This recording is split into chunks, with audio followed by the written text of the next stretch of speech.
Okay, so now we're going to start the linked layer, and this is going to be the second part of our review. So with the linked layer, right, going back to our TCP/IP connection, we start out with the physical layer, then we go to the linked layer, network layer, transport layer, application layer. So this, we're mostly really just dealing with the link layer here. We kind of skipped over physical. We're going to mention it a little bit, but it's really nothing too crazy. Here, the linked layer is our main focus. So anyway, let's try to speed through some of the short answer questions. And that way we could get into the meat of it, which is going to be a lot of the CRC questions. So like doing the correction bits, kind of calculating those, as well as some of the bridge questions. These honestly are really not too bad. So honestly, easier points here. The CRC can be a little confusing, but there's also kind of a way to do that. And again, short answers are short answers. And again, stop me at any point, otherwise I will probably keep rambling on and on and on. The matcha is hitting. The caffeine is hitting. So we have encapsulation. So we have encapsulation and decapsulation. So when we have a linked layer frame, this is a frame of data, right? We got headers, we got our data payload, we got like our correction bits at the end, we got a whole bunch of stuff. Each layer also puts in its own header, and it gets passed when it gets encapsulated. That header, it's like you wrap a present and you send it to the layer below when you encapsulate. So you could think of application layer puts a header to go into the transport layer, puts a header to the network. So it's kind of like one of those Russian dolls, like one inside another, inside another, inside another. So that's kind of the best way to think of it. On the other side, the receiver side, when you go back up all the layers, that's when you decapsulate, you unwrap your present. So the physical layer takes it, unpacks the first header, passes it to the linked layer, unwraps it, next layer, next layer, next layer, on and on and on. So encapsulate, add, go below, decapsulate, remove, go above. The framing problem in the linked layer, right? It's very hard to know when a packet is supposed to start and end unless we have a way to mark it off. And we have a couple of different ways to mark it off, which we're going to kind of go into. We got bit counting, we got the sentinel, right? We got like kind of like where you put like a little bar in there to mark off like, hey, this is the end over here. And also we have and then we also have the kind of dealing with the physical layer as well, in which we kind of just kind of toss it to the physical layer to handle it. And they kind of send out a signal that's not being used by anything else. So those are the three main ways that we handle the framing problem. We mostly use the first two ways because, again, the third one is like in the physical layer. It just sends out a signal that's not being used by anything else. Bit counting is just counting how many bits, like sending in the beginning of the message, hey, you have 6 items in your cart. You have 6 bits or whatever. 6 bits or 6 bytes or whichever unit that it's using. And the sentinel value, this is just putting that OX7E, which is just kind of like a little, think of it as like when you're at the grocery stores, you have those little bars to mark off when the end of your shopping cart is and the next person. It's kind of just one of those, and just it's a sentinel value or marker saying, hey, this is the end of this packet. Whatever is here goes to the next one. And this allows us to frame our data. Right? We can also call it flag bit. And it just marks the beginning and end of each frame. Okay. Next, in an Ethernet, why does doubling the bit rate, even if everything else remains the same, require halving the maximum cable length? So It sounds great, right? If we double the bit rate, it's so good and everything. Unfortunately, this is really bad when it comes to error detecting. So we can have collisions of data if you're on the same network and something from point A is going and then something on point B is going. Think of it this way. If, let's say, I let something go on a conveyor belt on person A and I push it on the conveyor belt, once I'm not holding on to it anymore, I don't know that it's there. It's gone at that point. I can't hold it back. I can't reach and grab it at that point.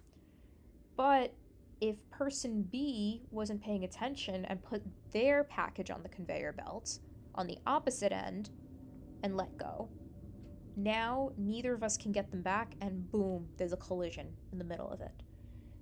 That's the problem when we have a very long Ethernet connection, or in this case, a very long conveyor belt. We can't go over and reach it. We can't control that.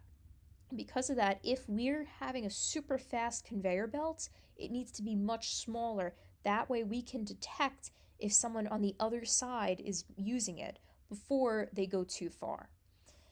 So we're able to load more bits at once with the bit rate being doubled, right? But this also results us in not being able to sense collisions with longer cable lengths. So again, if we want to make it go faster, that's totally fine, but the cable length needs to be much shorter as a trade-off of that. In a token ring, a station must wait for the token to come around before sending. Why is it not possible for the station to sense the ring and then start transmitting if there is no data? So, token rings. We have both collision detecting and collision avoidance, right? This is like that CSCI part, carriers sense multiple access. And this allows us to try to avoid collisions, right? We want to try to avoid collisions at all costs, but sometimes we can, sometimes we can't. Token passing is one of those ways that we completely avoid the collisions because you can only speak if you have a token. Think of it as like in elementary school when you had like the talking stick. You can only talk if you have the talking stick. Same thing here. You can only talk and transmit data if you have the talking token. So because of that, we're not going to have collisions in the first place, right? Why would it sense if there's going to be no traffic? Because there won't be any traffic because only the person holding the token can transmit. So because it completely prevents collisions, again, because only the person with the token can transmit, it's completely redundant. It's impossible. Only carrier sense multiple access, right? You have the word sense in there because it's sensing if there's traffic, would be able to sense if there's traffic or not and begin transmitting. But the thing is, it's as if you're looking both ways in a street. You might still run into something. You still might have a car that's zooming full speed, pew, and you get hit by a car. And there could be collisions too. The only way that this is fully avoided is if we have a talking token, talking stick, token passing. So again, if we have that, token passing is completely avoided. Smarty Smart thinks that having a minimum frame size is wasteful for Ethernet. He proposes that the minimum frame size be reduced to 19 bytes, 14 bytes for the header, 4 bytes for the CRC, and 1 byte for the payload. Explain why this would not be a good idea. So, unfortunately with Ethernet, kind of as we said before, when the bitrate is doubled, the time that it takes to transmit the frame is half since we could load more bits at once. The same thing is said if our message is smaller. If we have smaller messages, it could be so small that we can't detect it. Think of a package that got, was too small and you just dropped it, and now, boom, it's on the conveyor belts and I can't catch it. Collision. Because of that, it would just kind of create it being too small for us to really be able to detect it in a reliable manner. And there is a ratio that we have to also kind of go about this. And it's saying that the transmission time being less than the round trip time is a problem, right? The transmission time must be greater than the round trip time, meaning that the time that it takes A to transmit their entire package must be um must be greater than the time that it takes B to bounce from one end to the other and detect that. That's what that round trip time is talking about, right?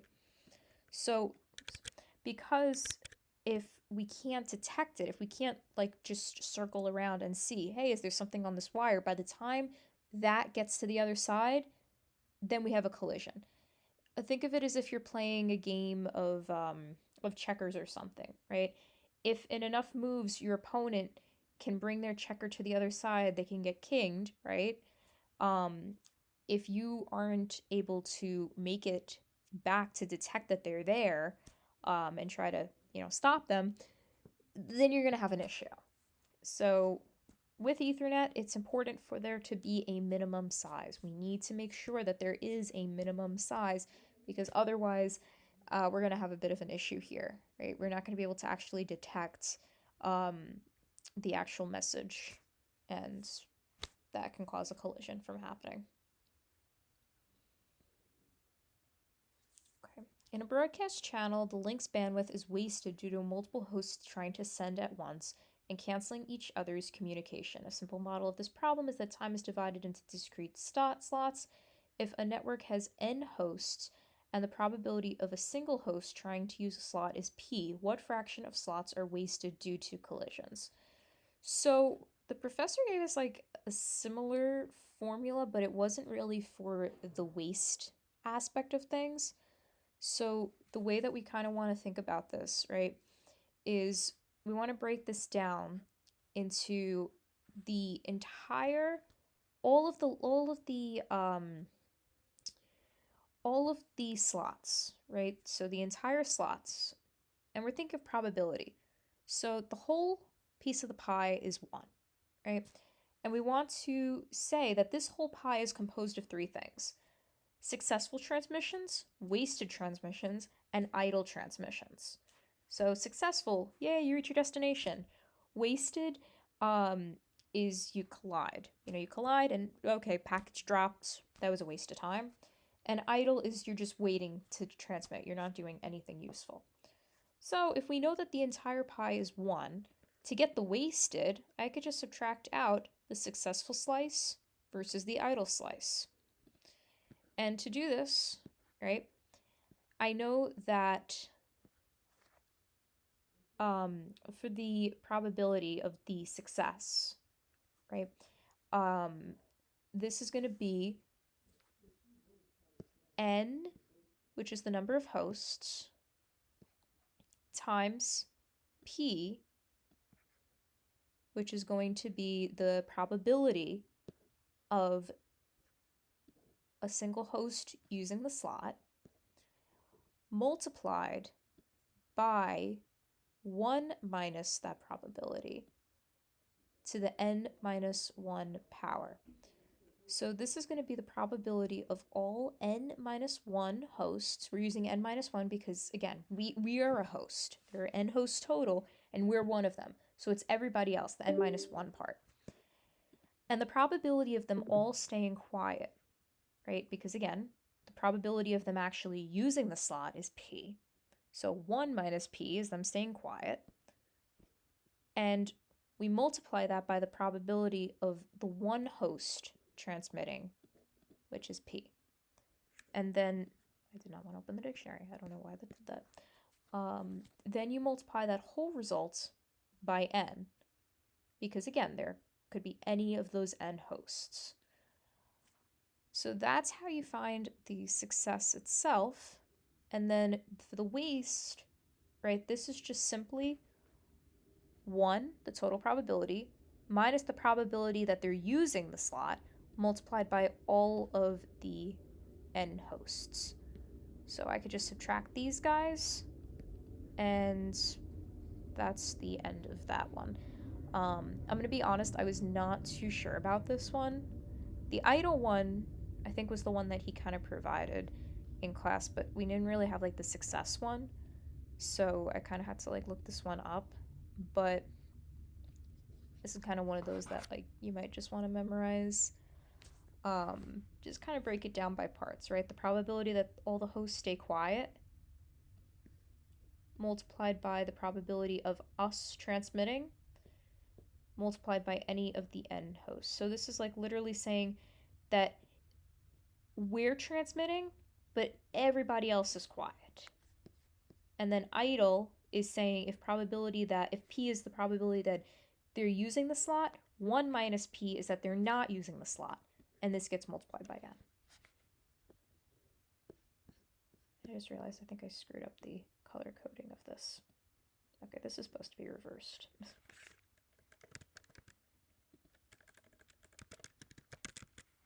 Yeah, it's the yeah, so this one's honestly a little bit confusing, but if you just kind of break it down, again, I don't know if he's gonna ask this on the exam or not. So, but any of these questions are fair game, so might as well be on the safe side, right?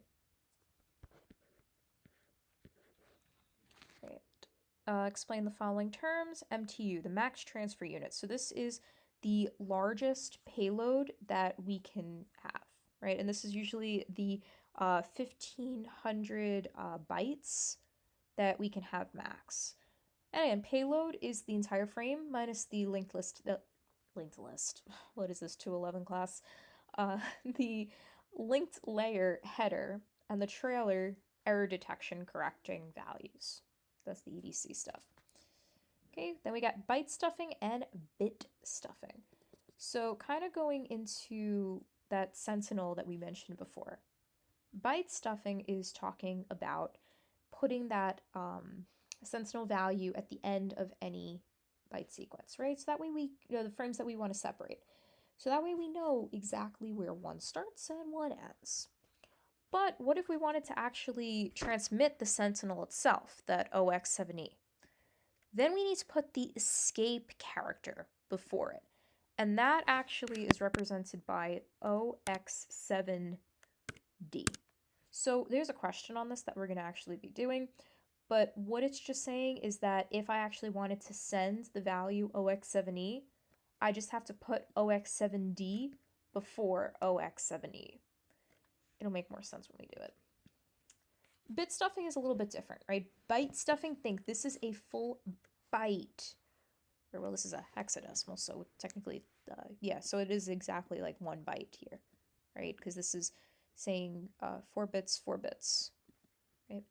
So because of that, right, we're actually stuffing a whole byte. Here with bit stuffing, it's a little bit different. So this is saying that we know that if we have 6 ones in a row and then a 0, this is the same as saying our sentinel character.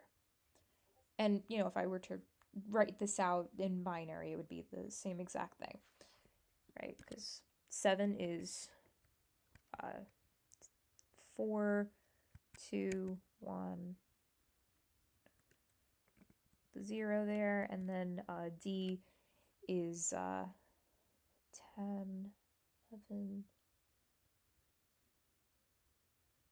Okay, well, whatever it is, but like, I think it's like this, and then 1, 1, 1, 0, something like this, yeah. So because of this, right, we see that there's 1, 2, 3, 4, 5, 6 ones and a 0 after. Anytime I see this, boom, this is the sentinel character. Now, I want to prevent that from happening. So I'm going to put the sentinel character before all of my frames, before and after. So it's going to literally frame the frame, hence why it's called a frame. But if I'm within the message and I see 6 ones and a 0, I don't want to accidentally have a problem there. So what I do is I say after 5 ones, so 1, 2, 3, 4, 5, right here, I stuff with an extra 0. So this is what gets transmitted. And then on the other end, right, if I'm looking at this and I see the 5 once and the next bit's a 0, I know immediately that's stuffed bit. Remove it. Then if I see that there was a 0, if there's like a 1, if there's 6 ones, then I know it truly is the sentinel bit. So it ensures that the only ones that are not stuffed are the true sentinel bits. So it's kind of a way to detect if there's any people trying to like disguise themselves as the actual sentinel.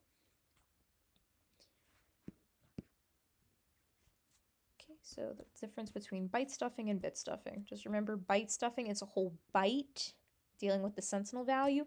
Bit stuffing is just stuffing that little zero in there. And we have an example of that. So, okay, consider 4 hosts A, B, C, D attached together using an Ethernet hub into a star topology. Assume that A is sending some data onto B. Is it possible for C to send some data to D at the same time?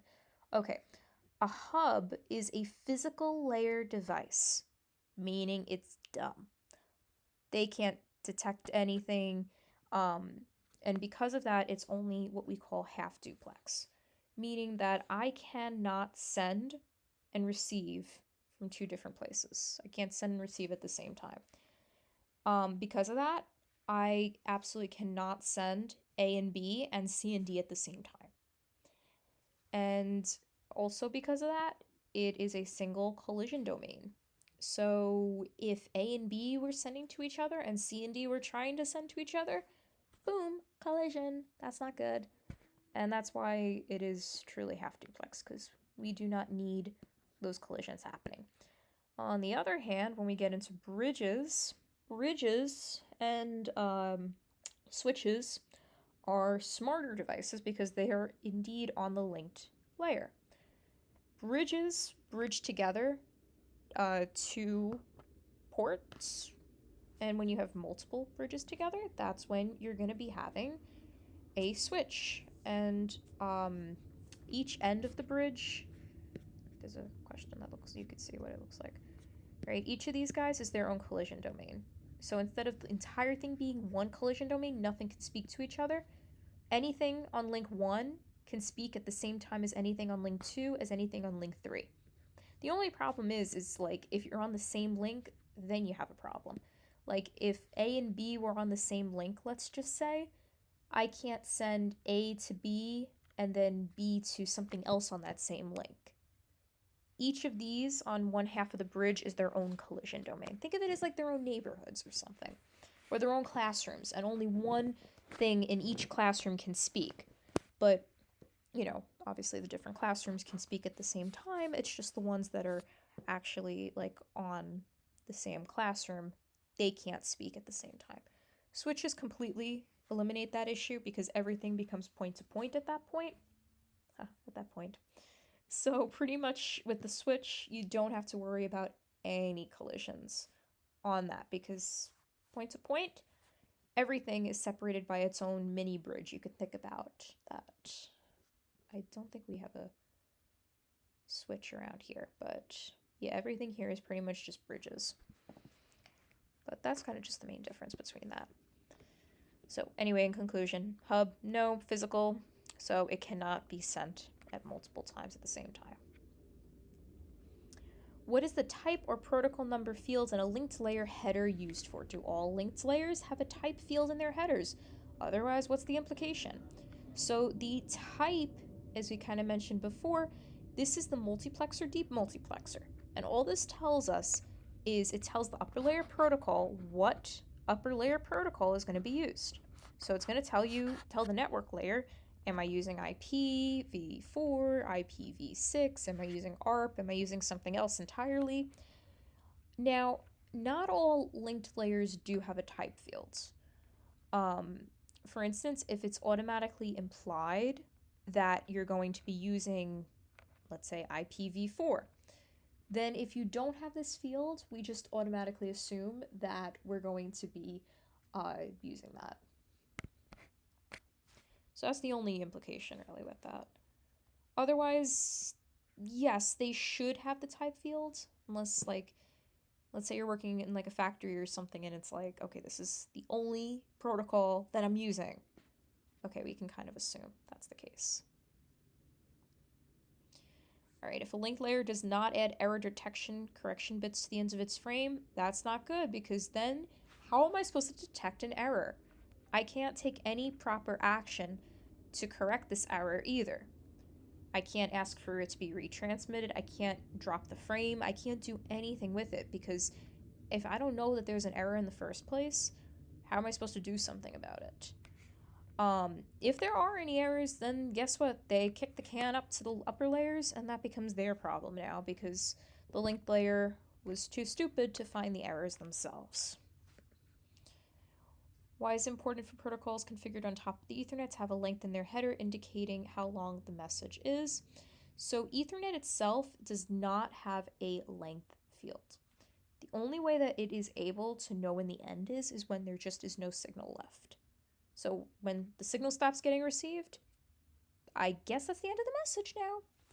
So for upper layer protocols that might actually need a length value for some reason, they need to acquire that themselves. So, it's as if, let's say someone's a vegetarian and like you want to eat something at their house, you have to bring your own meat in a way. So for these protocols, they have to kind of bring their own length header.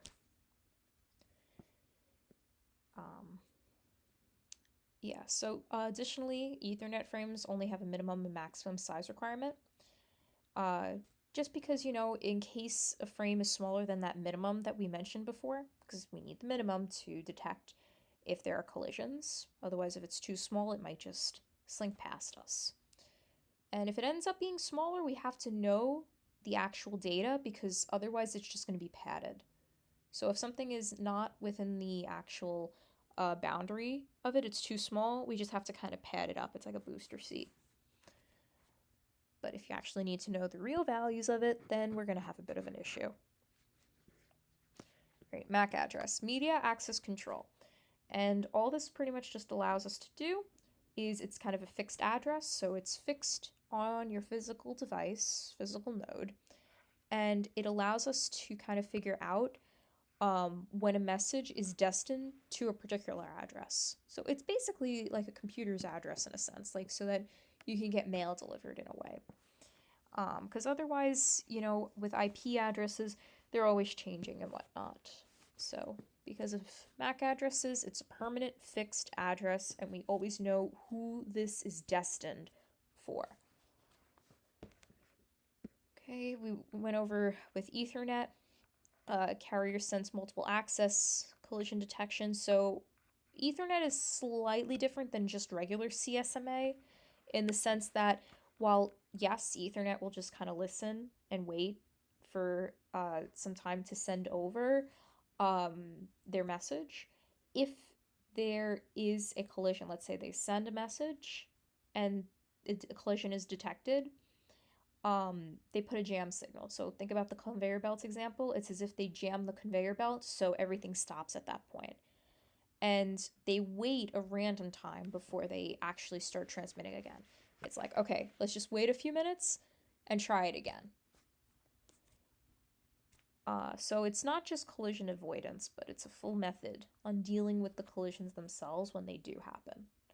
So there's collision avoidance, right? And then there's also like collision like detection as well, that you're able to actually detect and recover from the collisions rather than just waiting for it to just be quiet and transmit. Okay, channel partitioning MAC algorithms. So these are actually literally the same types as we had back with the circuit switching, with frequency or time.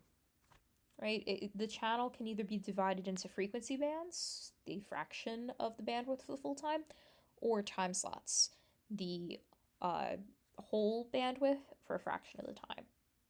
Sounds familiar? That's the same thing, except this time we're dealing with the channel themselves, and it allows for just fair distribution of the channel without competition. But there could be waste, if a frequency band or time slot is left idle, that's waste that you could have used for something else.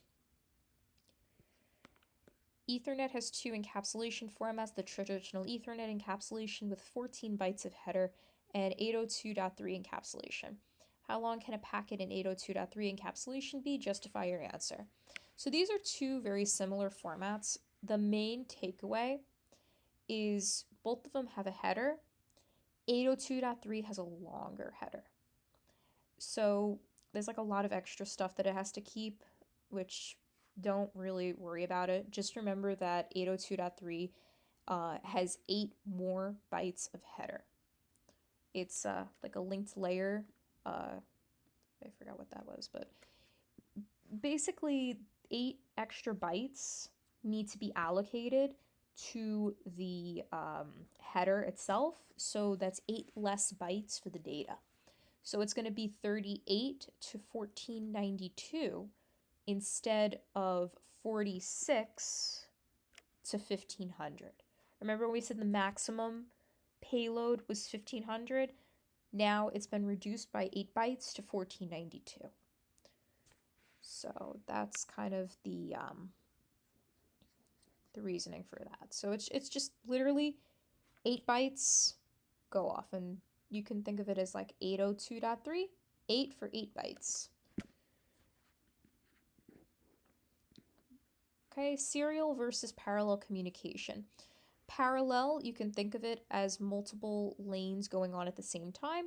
Serial is one lane at a time. So think of it pipelining versus just a single circuit.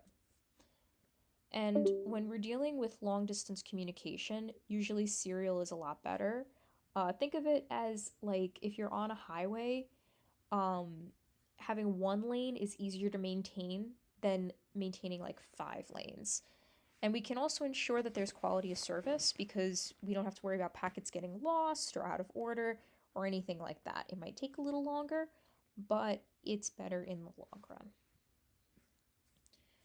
So synchronous and asynchronous, right? It's a matter of being synchronized to the same clock or not.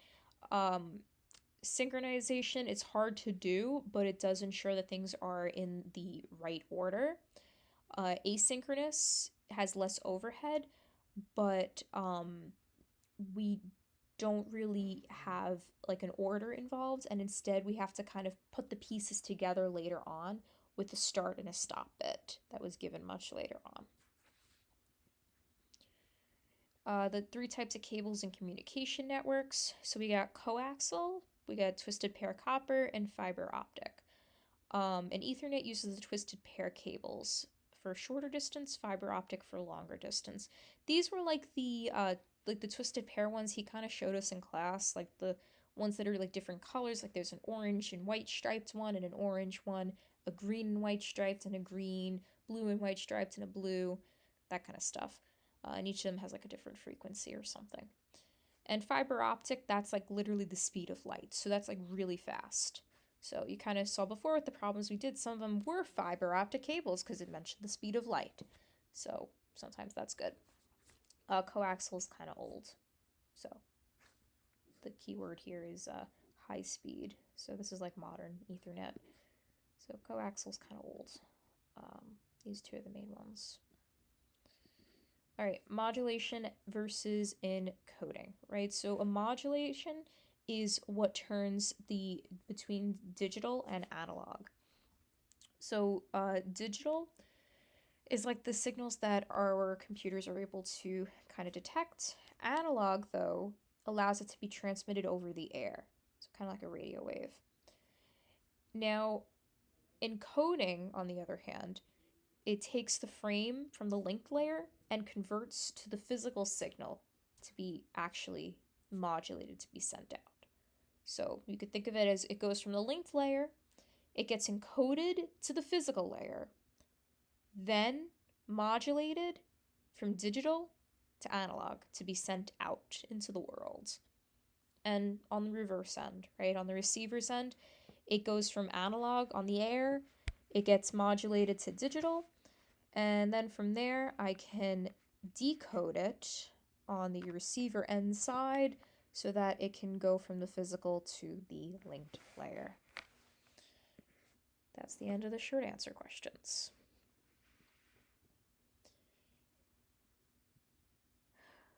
Okay.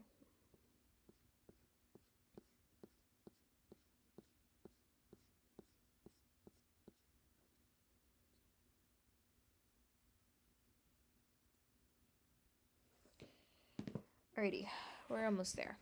So we have for the next ones, there's like the CRC and error correction bit detection stuff.